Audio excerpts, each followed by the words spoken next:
오늘 여러분 우리가 지금 읽은 이 본문 있지 않습니까? 이 본문은요 남유다에서 있었던 일을 기록해 주고 있습니다. 오늘 본문을 이해하기 위해서는요 언약에 대해 조금 이해가 필요합니다. 성경을 보시면요 언약이 등장합니다. 언약이란 하나님 편에서 책임을 다하겠다라는 약속을 의미합니다. 성경의 굵직굵직한 대목마다 이 언약이 등장하는데요. 대표적으로는 시내산 언약이 등장하고, 그죠? 시내산에서 하나님께서 이스라엘과 맺으시는 언약이 등장하고, 노아의 언약이 또 등장하고, 그리고 아브라함과의 언약, 그리고 다윗과의 언약이 등장합니다. 오늘 본문과 직접적으로 연결이 되어 있는 것은 다윗과의 언약입니다. 사무엘하 7장을 보면요 하나님께서 다윗과 언약 하나 맺으세요. 어떤 언약이냐 하냐면 하나님께서 다윗의 집안을 영원토록 세우겠다라는 약속입니다. 언약입니다. 이게 무슨 의미냐 하냐면 다윗의 집안을 통해 누구를 보내실 것이다? 메시아를 보낼 거야 라는 언약이 하나님께서 다윗과 맺은 언약이라는 것을, 그 내용이라는 것을 우리가 생각해 볼 수 있습니다. 이런 배경을 가지고 오늘 본문을 봐야 된다는 거예요. 이 배경 가지고 오늘 본문의 첫 절 보시면 언약의 위기라는 것을 우리가 알 수 있어요. 1절 같이 읽어보실까요? 아하시아의 어머니 아달랴가 그의 아들이 죽은 것을 보고 일어나 왕의 자손을 모두 멸절하였으나, 이전 내용이 어떤 내용이냐 하냐면 하나님께서요 예후를 들어다가 북이스라엘의 아합 가문을 모두 다 심판하십니다. 아합은 북이스라엘의 손꼽히는 악한 왕 아니었습니까? 아합 때에 그 심판이 일어난 게 아니라 아합의 자손들 때에 가서 그 심판이 이루어지는 거예요. 그래서 아합과 연결된 모든 사람들이 예후의 손에 처단됩니다. 그때 죽은 사람 중 하나가요 남유다의 왕이자 아합의 사위였던 누구입니까? 아하시아가 예후의 손에 죽게 됩니다.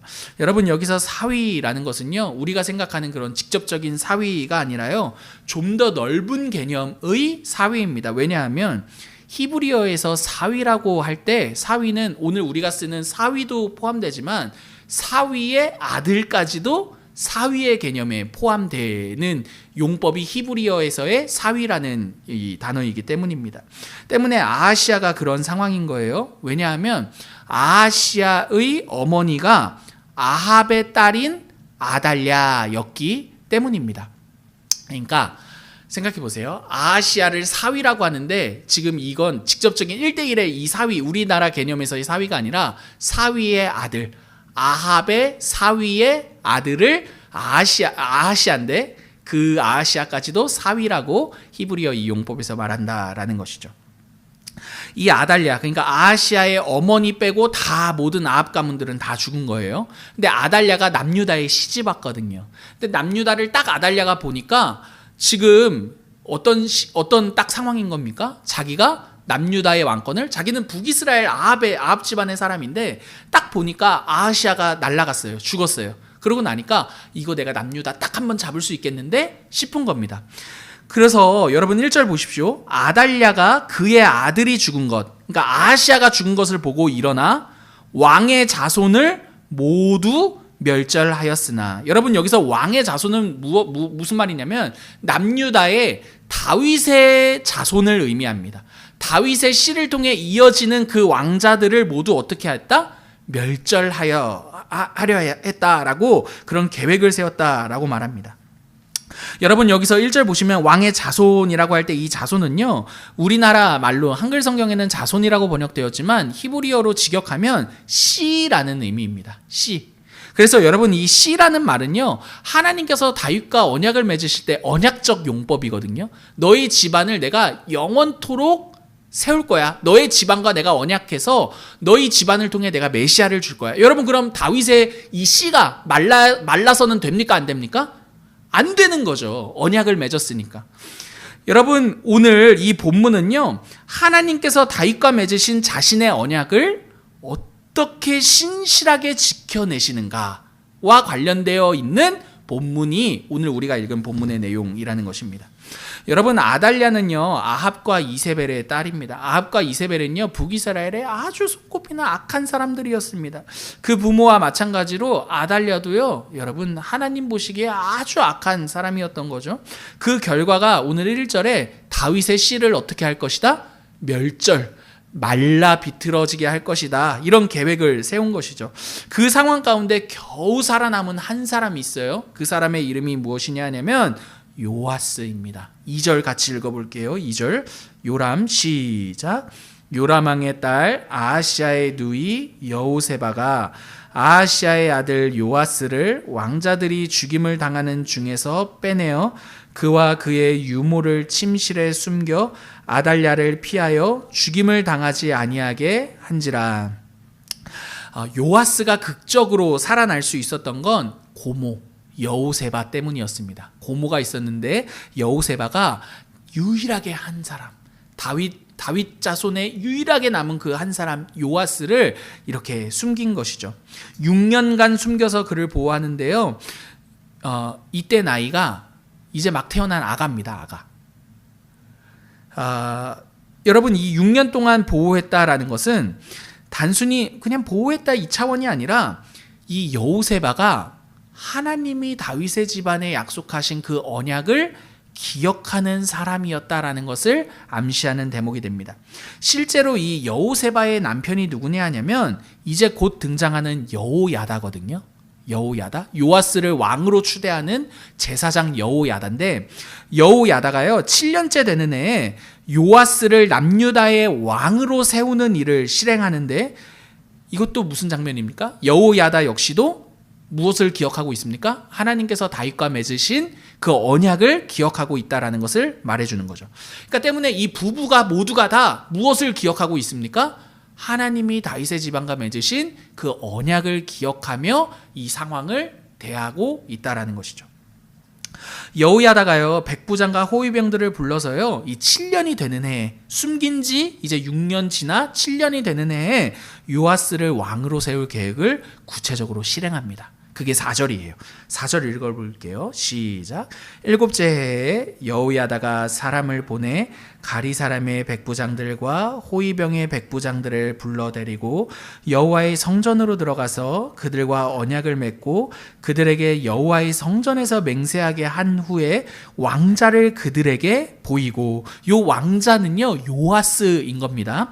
여러분, 여호야다가요 다윗 때부터 용병으로서 왕실을 지켰던 가리 사람을 불러 요아스를 지키고 보호해서 왕으로 세우고자 하는 게 4절의 내용인 거예요. 백부장과 그렇게 부름받은 백부장과 호위병들은요 요아스를 중심으로 세 군데에 배치가 돼서 요아스를 이렇게 안전하게 지킵니다. 요아스가 이렇게 호위를 받으면서 왕으로 세워지는 장면이 우리가 읽은 4절부터 8절까지, 아니 16절까지, 오늘 우리가 읽은 12절까지의 내용이 됩니다.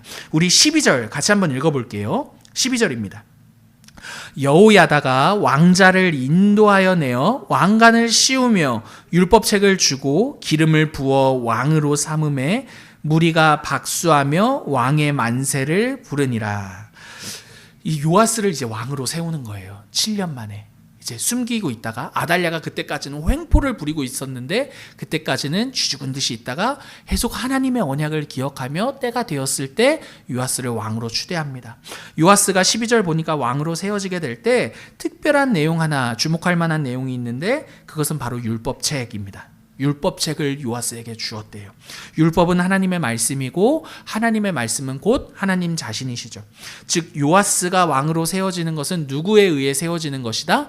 하나님에 의해 세워진다라는 것을 천명하는 장면입니다. 아달랴가 이 장면 보고 가만히 있을 수 있었을까요? 가만히 있을 수가 없었죠. 그래서 반역이다, 반역이다 라고 외치는데 오히려 반역이라고 외치는 자신이 반역자가 되어서 어떻게 됩니까? 처형을 당해요. 그게 16절입니다. 우리 16절 같이 읽어볼게요. 이에 그의 길을 열어주매 그가 왕궁의 말이 다니는 길로 가다가 거기서 죽임을 당하였더라. 여러분, 여기서 그는, 죽임을 당한 그는 아달랴 입니다. 아달랴가 죽고 나자 요아스가 왕이 되었어요. 남유다에 새로운 바람이 일어났습니다. 오늘 본문은요, 남유다에 이렇게 요아스가 새로운 왕으로 다윗의 자손으로 다윗의 자손인 그 요아스가 이 남유다의 새로운 왕으로 세워지고 새로운 바람이 불었던 이 장면에 대해 한 가지를 굉장히 주목하고 있는데 우리가 읽지는 않았지만 17절 내용입니다. 우리 17절도 같이 한번 읽어볼게요. 시작. 여호야다가 왕과 백성에게 여호와와 언약을 맺어 여호와의 백성이 되게 하고 왕과 백성 사이에도 언약을 세우게 하매. 지금 새로운 왕 다윗의 자손으로 요아스가 새로운 그 언약을 따라 남유다의 왕으로 세워지자, 여러분 남유다에 이전에 볼 수 없었던 한 가지 굉장히 새로운 사건이 하나가 일어나는데 그게 17절의 장면이에요. 무엇이냐면 언약의 회복입니다. 가장 먼저는요, 하나님과 이스라엘 사이에 일어난 언약의 회복이에요. 이런 거죠. 하나님은 우리의 왕이시고 우리는 하나님의 백성입니다. 여러분, 이런 회복이 일어났다라고 17절이 말해주고 있어요. 그리고 두 번째 언약의 회복이 일어나는데 그것은 무엇이냐면 왕과 백성 사이의 언약의 회복입니다. 왕은 이렇게 말해요. 나는 하나님이 우리의 왕이심을 따라 여러분을 섬기겠습니다. 여러분, 이게 왕으로서의 언약을 고백하는 입장입니다. 언약의 내용이에요. 백성도 이렇게 왕을 향해 고백하는 거죠. 우리도 당신을 하나님이 우리에게 세우신 왕임을 인정하며 따르겠습니다.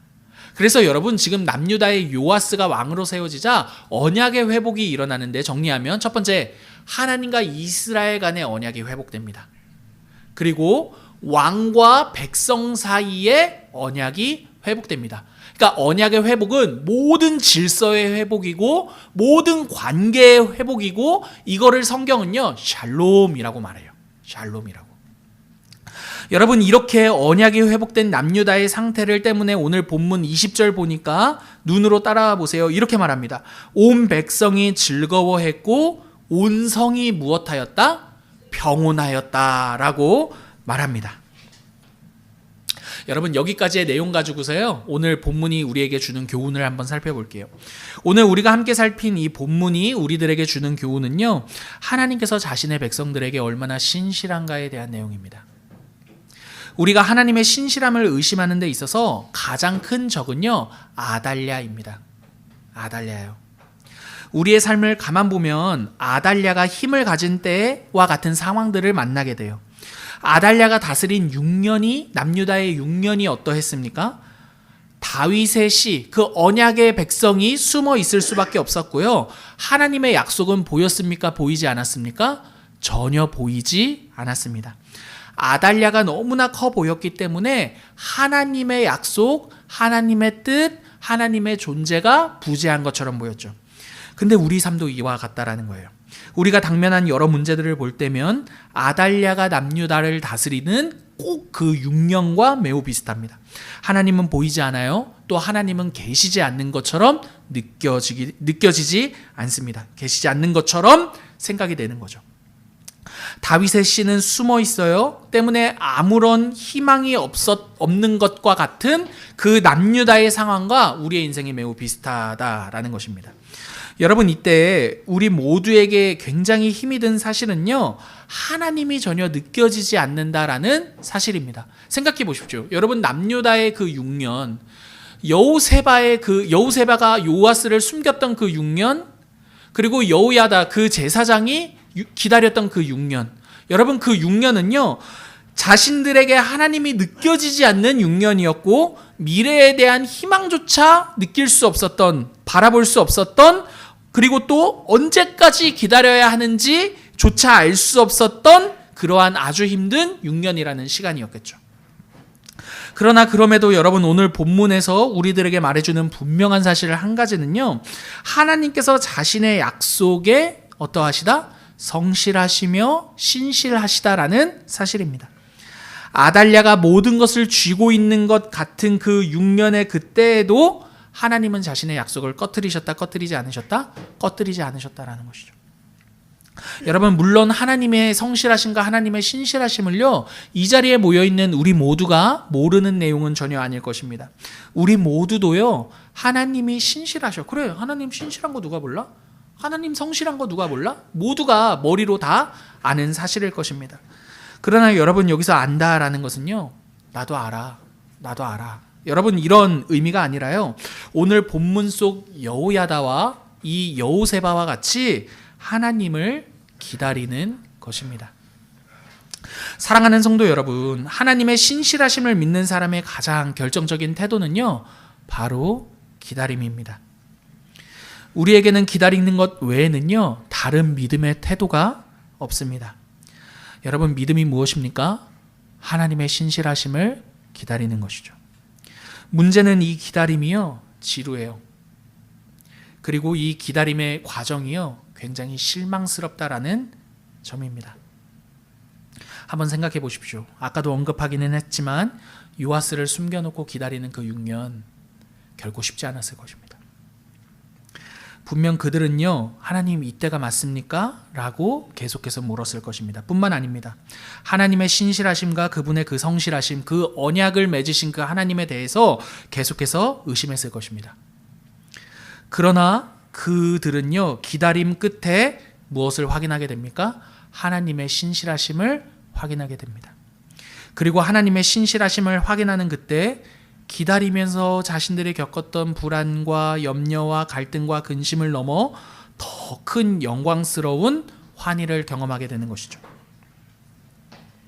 사랑하는 성도 여러분, 우리는요, 약속을 받아놓고서도 왜 이렇게까지 기다려야 하는지, 그 성실하신 그 하나님이 우리의 하나님이심에도 불구하고 왜 이렇게 더 기다려야 하는지, 더 나아가서 이 기다림의 끝에 어떠한 결과가 있는 것인지 제대로 알 수는 없습니다. 그러나 그럼에도 불구하고 한 가지는 너무나 분명합니다. 하나님께서 선하시고 그분의 신실하심과 성실하심에는 실패가 없다는 사실입니다. 오늘 다윗에게 약속하신 그 약속을요, 끝까지 지켜내시는 이 하나님을 보시기를 바랍니다. 우리 삶에서 하나님의 신실하심을 기다린다라는 것은요, 절대 쉬운 일이 아닙니다. 우리가 앞서갈 때도 있고 앞서간 우리의 마음으로 지쳐 낙심할 때도 있을 것입니다. 그러나 여러분, 그 기다림은요, 그 하나님의 신실하심과 성실하심을 기다리는 이 문제는요, 우리 스스로 해결할 수 있는, 우리 스스로 해결해야 할 어쩌면 문제가 아닙니다. 왜냐하면 우리를 대신해 하나님의 신실하심 앞에 세워져 우리가 온전히 해내지 못한 그 기다림을 완성하신 한 분이 계시기 때문입니다. 여러분, 그분은 바로 예수 그리스도입니다. 여러분, 우리의 기다림을 대신하신 분이 계신데 바로 예수님이라는 거예요. 여러분, 예수님은요, 우리를 대신해 끝까지 하나님의 신실하심과 약속을 기다리신 우리의 구원자이십니다. 여러분, 예수님은요, 그 기다림 가운데, 기다림 속에, 그 기다림 끝에 죽음을 경험하셨습니다. 여러분, 우리 중 혹자는 하나님의 기다림을 나도 기다렸는데 나에게 일어난 이 결과는 무엇이냐라고 이런 말을 할 수 있는 분들도 분명 계실 것입니다. 그러나 여러분, 그러한 결과에도 우리가 당황하지 않을 수 있는 것은요, 우리가 오늘 당혹스럽게 맞이한 그 모든 결과를 감당하신 분이 바로 우리를 대신해 죽으신 예수 그리스도이시기 때문입니다. 하지만 여러분, 예수님께서 하나님을 기다리심으로써 경험하신 것은 죽음만이 아니었습니다.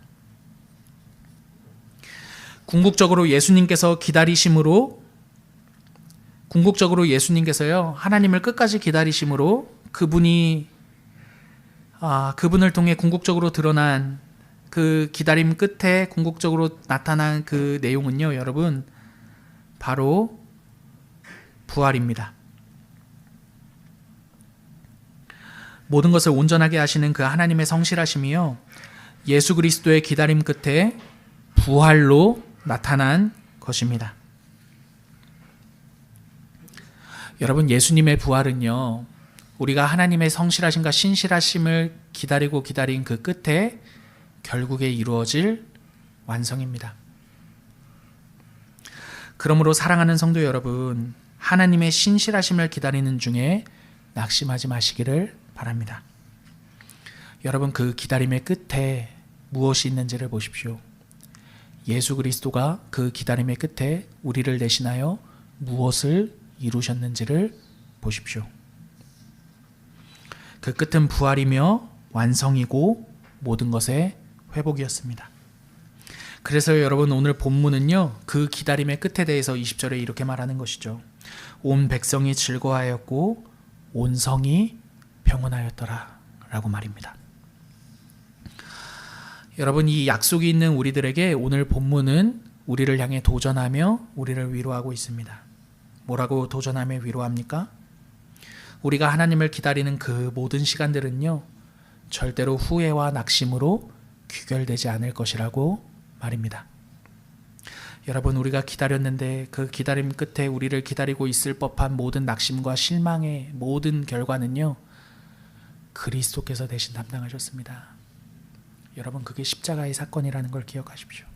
그리고요, 여러분, 그분이 끝까지 기다리심으로 그 기다림 끝에 받아내신, 그 기다림 끝에 나타내신 그분의 부활은요, 여러분, 우리가 하나님의 성실하심을 끝까지 기다렸을 때 결국에 받게 될 하나님이 우리에게 나타내실 그분의 완성이며 그분의 선물입니다.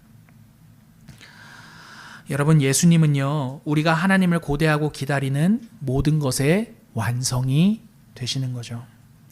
여러분, 예수님 안에 있을 때, 예수님 안에서 하나님을 향한 우리의 기다림은요, 때문에 절대로 실패함이 없습니다. 여러분, 꼭 기억하십시오. 사랑하는 성도 여러분, 하나님의 그 신실하심과 성실하심이요, 저도 잘 모르겠습니다. 여러분, 저도 정말 잘 모르겠어요. 왜냐하면 우리가 바라는 그림과 우리가 바라는 그 장면 그대로 그 성실하심과 신실하심이 증명되는 것은 아닌 것 같기 때문입니다. 그러나 여러분, 우리가 하나님을 그럼에도 불구하고 기다리고 신뢰할 수 있는 이유는요, 우리가 예수를 보았기 때문입니다. 여러분, 예수님이 하나님을 끝까지 기다리시고 그분의 성실하심을 무엇으로 증명하셨는지를 기억해 보십시오. 죽음을 넘은 부활이었습니다. 모든 것의 회복이었고 모든 것의 완성이었습니다. 그렇다면요, 여러분, 우리가 하나님의 그 성실하심과 신실하심을 기다린 끝에 우리가 받게 될 모든 것들은요, 그리스도의 부활일 것입니다. 우리의 하나님의 성실하심과 신실하심을 기다릴 때 절대 우리를 실망시키지 않으신다라는 그 예수 그리스도의 십자가의 죽으심과 부활하심을 기억하시면서요, 오늘도 우리에게 주어진 믿음의 여정, 끝까지 주님을 기다리고 주님을 신뢰하며 살아가시는 저와 여러분 되기를 간절히 기도합니다. 우리에게 주신 말씀 놓고